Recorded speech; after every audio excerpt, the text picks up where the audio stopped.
সংসার আসলে কি জানো? সংসারটা ঠিক কেমন? সংসারটা একটা ঘড়ির মতো। বাইরে থেকে দেখলে শুধু কাঁটা ঘুরছে বলে মনে হয়, কিন্তু ভেতরে কতগুলো ছোট ছোট চাকা একসঙ্গে কাজ করছে সেটা কেউ দেখে না। আমাদের জীবনও ঠিক তেমন। ভোরবেলা ঘুম থেকে ওঠা, চা বানানো, রান্না করা, বাচ্চাকে সামলানো, ঘর পরিষ্কার করা, বাজারের হিসেব রাখা, সবার পছন্দ অপছন্দ মনে রাখা, এইগুলো কেউ কাজ বলে মনেই করে না। কিন্তু একদিন যদি এগুলোর মধ্যে একটা কাজও না হয়, তখন সবাই বুঝতে পারে এই ছোট ছোট কাজগুলোই আসলে একটা সংসারকে বাঁচিয়ে রাখে।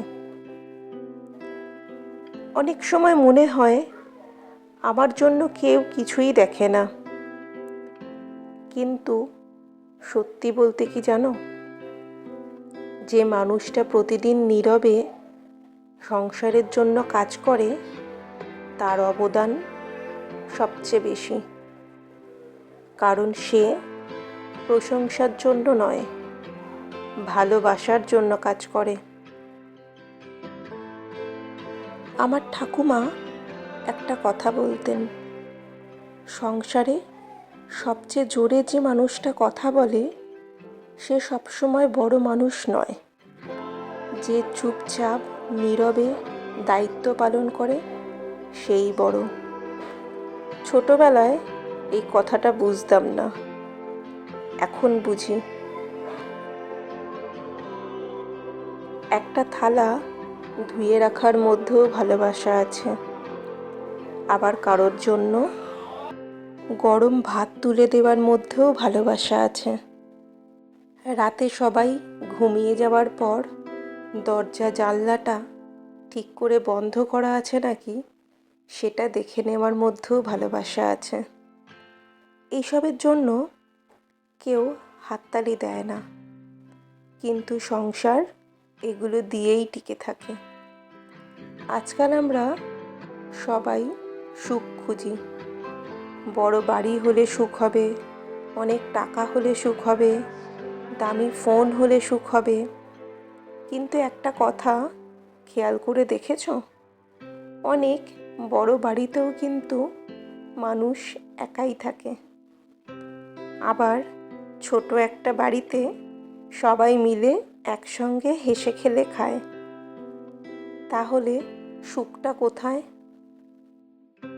সুখটা জিনিসে নয়, সুখটা মানুষের ব্যবহারে লুকিয়ে থাকে।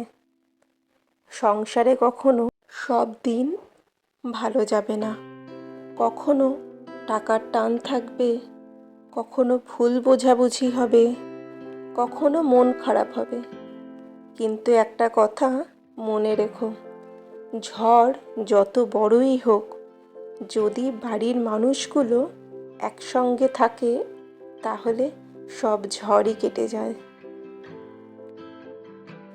আর একটা কথা কি জানো? সংসারে ধন্যবাদ আর ক্ষমা করো, এই দুটো শব্দই খুব ছোট, কিন্তু এই দুটো শব্দই অনেক বড় ঝগড়া শেষ করে দিতে পারে। আজ যদি তোমার বাড়িতে কেউ রান্না করে, তাকে একবার বলো খুব ভালো হয়েছে। যদি কেউ সারাদিন কাজ করে ক্লান্ত হয়ে থাকে, তাকে এক গ্লাস জল এগিয়ে দিও।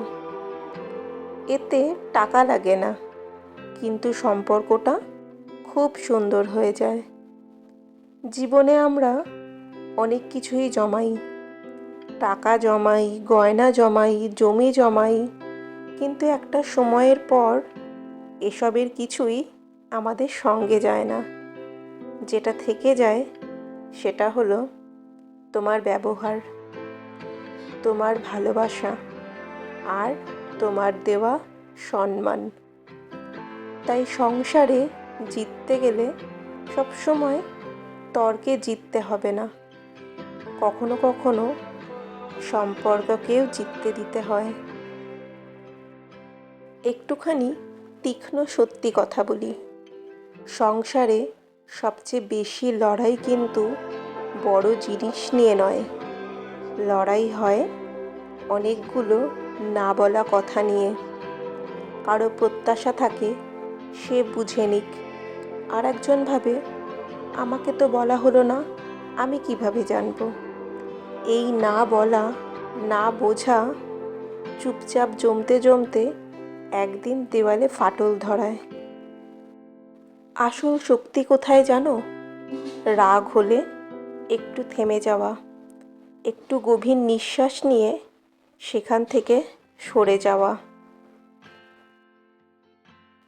কেউ একজন বলেছিল, সংসারে সুখী হতে চাইলে আগে হিসেব রাখা বন্ধ করো। জিজ্ঞেস করেছিলাম, হিসেব মানে? তিনি হেসে বলেছিলেন, আমি এত করলাম, সে কি করলো, এই হিসেব। এই হিসেবই সংসারের শান্তি কেড়ে নেয়। কথাটা শুনে তখন কিছুই বুঝিনি, কিন্তু পরে বুঝলাম, সংসারের ভালোবাসা যখন হিসেবের খাতায় উঠে যায় তখন সম্পর্ক ধীরে ধীরে ব্যবসার মতো হয়ে যায়। সংসারে কেউ নিখুঁত নয়, স্বামী ভুল করবে, স্ত্রীও ভুল করবে, বাবা মাও ভুল করবেন, সন্তানও ভুল করবে। কিন্তু যে পরিবারের মানুষগুলো ভুলের পরেও একে অপরের হাত ছাড়ে না, সেই পরিবারই সত্যিকারের শক্তিশালী। আর একটা কথা মনে রেখো, বাইরের মানুষ তোমার বাড়ির সাজসজ্জা দেখে মুগ্ধ হবে, কিন্তু বাড়ির মানুষ তোমার ব্যবহারটাই মনে রাখবে। তাই দিন শেষে ঘর কত বড় সেটা নয়, ঘরের ভেতরের মনটা কত বড় সেটাই আসল। কারণ সংসার ইট, বালি, সিমেন্ট দিয়ে তৈরি হয় না, সংসার তৈরি হয় ধৈর্য, সম্মান আর প্রতিদিনের ছোট ছোট ভালোবাসা দিয়ে। যেদিন মানুষ এটা বুঝে যায় সেদিন থেকে সংসার আর বোঝা মনে হয় না, আশ্রয় বলে মনে হয়। যদি আমার কথাগুলো তোমাদের ভালো লেগে থাকে তাহলে আমাকে সাবস্ক্রাইব করে আমার পাশে থেকো, আর ভিডিওতে একটা লাইক, কমেন্ট করে দিও। আবার দেখা হবে পরের ব্লগে।